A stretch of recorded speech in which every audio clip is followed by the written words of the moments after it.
তো তারপর হে অফিসে ডাকলো, অফিসে যাওয়ার পর দেখেন একটা ম্যাম আইসে আহেরা আমার জিজ্ঞাসা তোমার বাড়ি কই, কই থেকে আইসো, কি কথা।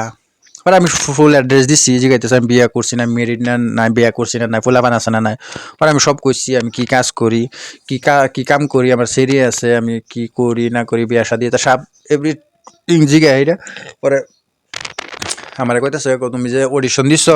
অডিশনও ম্যাম তোমার ইয়া পছন্দ হয়েছে, মানে ম্যামের ভাল লাগছে আমার, সেগুলো আমার হাইট বালা, আমার একটা হাইট বালা আছে, আবার আমার বডি, আমার এক্সপ্রেশন, আমি যে হেরা যে স্ক্রিপ্টটা দিছি সেই স্ক্রিপ্টটা মানে আমি যেভাবে প্রেজেন্ট করছি আমার মতো অ্যাক্টিং করে হেরা কইছি, তো এটা হেরার পছন্দ হয়েছে। আর আমার হাইটও বালা। তো আমার কইছে তুমি সিলেকশন হয়েছো, ওখানে তোমার ইয়াও করে লাগবো, 10,000 টিয়া আমরা দেন লাগবো একটা কোর্স করাই। মানে হেরা আমি 10,000 টিয়া দিলে হেরার হিনো আমার একটা এডমিশন হইব, এটা একটা এডমিশন ফিস, মানে হেরা আমার 4-5 মাস কোর্স করাইবো। মানে কোর্স মানে অ্যাক্টিং কোর্স করাইবো, মানে আমি অনলাইন করাইবো ভিডিও কলের মাধ্যমে। তো এটা আমি বাইর থেকে করতাম। তো এটা মানে 4-5 মাস করে যতদিন লাগে অতদিন করাইবো, তারপর হেরা নিজে প্রযোজক, তো হেরা নিজে প্রযোজক পরিচালনা করে। তো তারা মানে প্রজেক্ট আইলে সিনেমা সিরিয়াল বা ওয়েব সিরিজ হিডি মানে প্রজেক্ট আওয়ার পরে মানে তারা আমার একটা যে কোনো একটা ক্যারেক্টার দিব, ক্যারেক্টার আর্টিস্ট মানে যে ক্যারেক্টার আর্টিস্ট মানে যে কোনো ক্যারেক্টার প্লে করতে পারেন, মানে ভিলেন হোক, ফানি হোক, আশার হোক, কান্দার হোক, হিরো হোক বা সাইড রোল হোক, যে কোনো ক্যারেক্টার মানে আপনি প্লে করতে পারবেন। তাই অ্যাক্টিংটা তো ফার্স্টে হিউন লাগবে না, ফর আমি কইছি আমি তো অ্যাক্টিং জানি, আমি ব্লগ ভিডিও বানাই, এটা পরে আমার কইতেছে ব্লগ ভিডিও বানানি আর ডাইরেক্ট হে বা সিনেমার মধ্যে সিনেমা সিরিয়াল কাজ করা আর ব্লগ বানানি রাত দিনের পার্থক্য, এটা মানে অবশ্যই মানে এটা ঠিক হইলে হিনতে কিয়া তুমি 4-5 মাস আমরা সময় দেওয়ার লাগবো, কোর্স করে লাগবো আমরা এনো। তারপরে যখন আমরা হেন প্রজেক্ট আইবো তখন আমরা তোমরা জানাই দেম এরম এরম প্রজেক্ট, এই রুলটা তোমার আছে অতানি, আমরা স্ক্রিপ্ট পাঠাই দেম, এই স্ক্রিপ্ট মতে তুমি আহেরা পরে কলকাতা আবার আহেরা কাজ করুন লাগবে, মানে কাজও ডাইরেক্ট সরাসরি লেগে পড়তাম। তারপরে আমি কইছি আমার আমি হেন তো পয়সার কথা, রুম সুম কেটা দিব, আমি যাই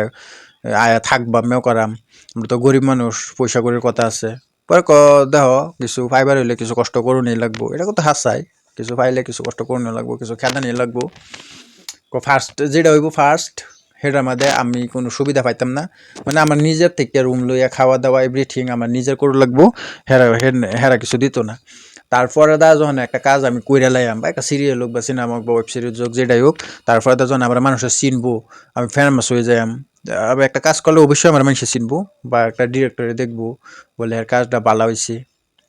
তখন আমার আবার অফার করব। তারা বেল এখান থেকে যারা অফার করে বা ইনতেই অফার করুক, একটা কাম যখন আমি মানুষের ফুড়াইয়া তুলবাম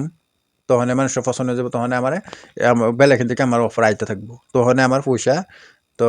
ওই বই তখন কাজও থাকবো, পয়সাও থাকবো, যেটা ফেম নেম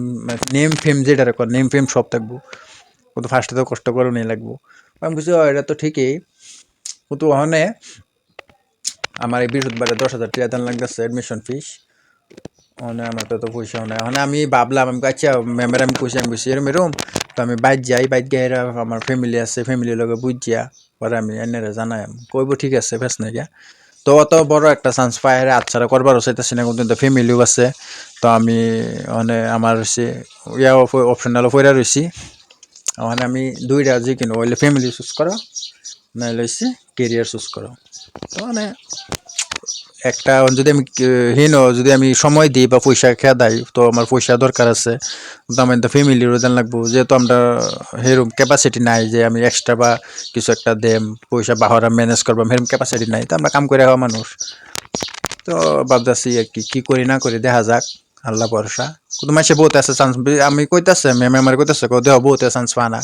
তুমি চান্স পাই গেছো, তোমার পছন্দ হয়েছে, আমার হাইট ভালো আছে আর দেখা তো খারাপ না, এটা কইতে চান্স ছাড়া করো না যে এটা বহুত চান্স পা না, কিন্তু তুমি পাইছো এটা অন্য হেরা তো কইলো বাস্তব তো বহুত কঠিন, তো একটা কইয়া দেওয়া আর করা যেটা এটা বহুত কঠিন। মানে আমার ফ্যামিলি আছে, মানে আমার ফ্যামিলির সময় দিলে আমি হিন্দা সময় দিতাম না, হিন্দা দিলে হিন্দা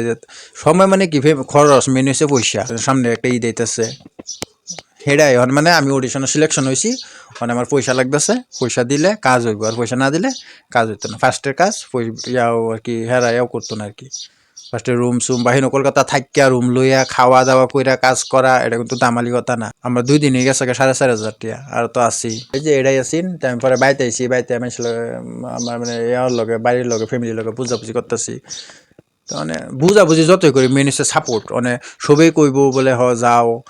করো চান ছাইরো না যে এটা কিন্তু পয়সাটা কেউ হেল্প করতো না কেউ করতো না বলে নেও 5,000 বা 2,000 বা 1,000 টাকা একটা নেও একটা সাপোর্ট হে মানে ফাইন্যান্সিয়াল সাপোর্টটা মানে কেউ দিত না এটা হচ্ছে মেন হচ্ছে পয়সা দুনিয়ার পয়সা আছে তো সব আছে পয়সা নাই তো কিছু নাই মানে মিশা কথা পয়সা পয়সাই বলে সব কিছু না অ্যাকচুয়ালি পয়সা সব কিছু না আবার কোন সময় কিন্তু বহুত জায়গায় কিন্তু পয়সাই সব কিছু আমি পয়সা লিখে কাজ ছাড়া হইতেছি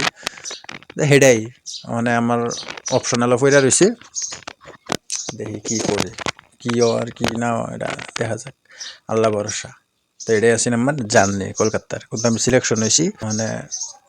পরেরটা দেখা যাক সব পয়সার লগে কথা হইব সময়ের লগে কথা হইব তো এটাই আছি তো সব ভালো থাকবেন সুস্থ থাকবেন আল্লাহ হাফিজ মানুষের কনফিউশন দূর করলাম